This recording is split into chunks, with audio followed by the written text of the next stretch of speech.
తెలంగాణలో black mail politics నడుస్తున్నాయన్నారు మాజీ మంత్రి హరీష్ రావు. సీఎం రేవంత్ పాలనలో హైదరాబాద్ లో క్రైమ్ రేట్ పెరిగిపోయిందన్నారు. కమిషన్ల కోసం కమాండ్ కంట్రోల్ సెంటర్లో సీఎం సమీక్షలు చేస్తున్నారని ఆరోపించారు. ఒక అరాచక ప్రభుత్వం రాజ్యమేలుతున్నటువంటి పరిస్థితి. ఈ అరాచకత్వానికి బుద్ధి చెప్పాల్సిన అవసరం ఉంది. 2 ఏళ్ల రేవంత్ పాలనలో జరిగిన అరాచకాలకు జూబ్లీహిల్స్ ప్రజలు తీర్పు ఇవ్వబోతా ఉన్నారు.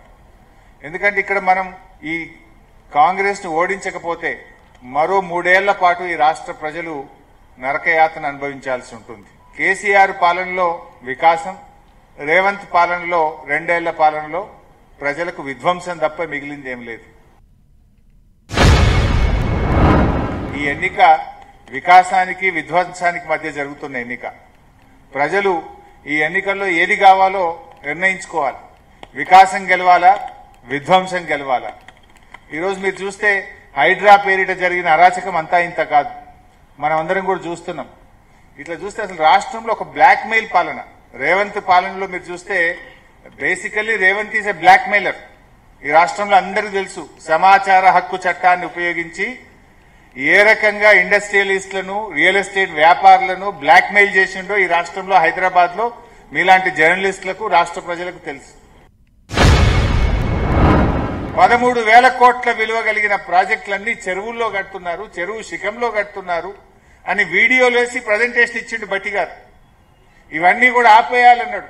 ఎంతటి వాడైనా, ఎవడైనా, ఎంత పెద్దోడైనా, ఎవరికైనా హైడ్రా ఒక్కటే కూల్చేస్తామన్నాడు. మరి ఇప్పుడు బట్టి గారు ప్రెస్ మీట్ పెట్టి ఏడాది అర్థమైంది. బట్టి గారు press meet, blackmail, settlement. ఇలా 11 ప్రాజెక్టుల గురించి మళ్ళా మాట్లాడుతుండ్రా? ఆ 13,000 కోట్ల రూపాయల విలువ కలిగిన ప్రాజెక్టుల గురించి ఆనాడు Bhatti deputy CM press meet, CM settlement. ఇది బ్లాక్ మెయిల్ రాజకీయం. కంటోన్మెంట్ లో కూడా ఇదే డైలాగ్ కొట్టినావు. కాంగ్రెస్ గెలిస్తే 4,000 కోట్లతో అభివృద్ధి చేస్తా అన్నాడు రేవంత్ రెడ్డి గారు. చాలా విషయాలు చెప్పారు. 6,000 డబుల్ బెడ్రూమ్ ఇళ్లు కడతామన్నాడు. నేను రేవంత్ రెడ్డి సవాల్ చేస్తున్నా.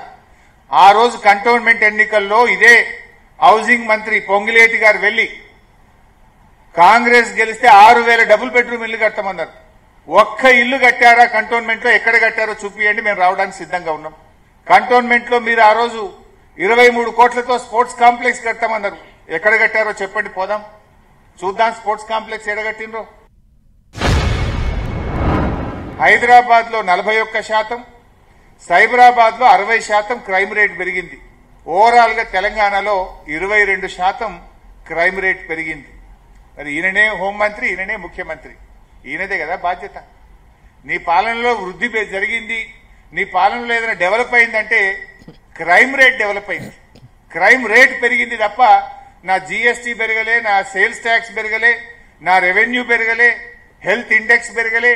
పెరిగిందేమని ఉంది రేవంత్ పాలనలో అంటే హత్యలు పెరిగినాయి, అత్యాచారాలు పెరిగినాయి, మానభంగాలు పెరిగినాయి, మర్డర్లు పెరిగినాయి, రేపులు పెరిగినాయి తప్ప ఇంకా వేరే ఏం పెరగలే.